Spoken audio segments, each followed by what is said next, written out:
Hi there, my name is Kenzie Acker, and today I'll be taking you on a tour of King Tut's treasury located in his tomb.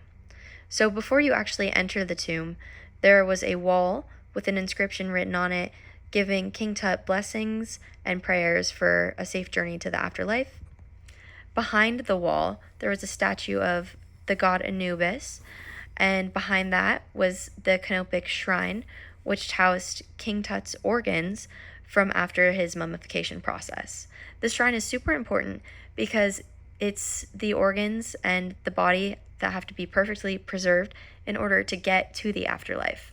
Now, once you get to the afterlife, you get to take with any goods located in your tomb, or at least that's what the Egyptians believed. So on the right over here, there was a fleet of wooden boats that were replicas of ones located on the Nile at the time. And these were there so that King Tut could enjoy them in the afterlife.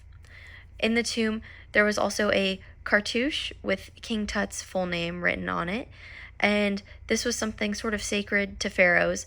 The ovular shape was sacred to the pharaohs.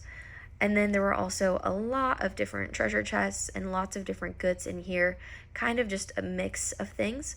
And an example of something you could find in a treasure chest was a golden winged scarab.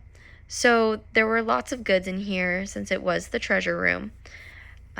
Now, with the tour complete, I think it's really important to note that because this was a burial ground and King Tut's remains were in a different room in the tomb, that it's really important to remember that when we are talking about these things, that these were real people and that the ethical implications of whether or not it was okay to break into a tomb are still really up in the air, because there's a fine line between trying to find and preserve history and letting historical figures and people rest and get the respect that they deserve.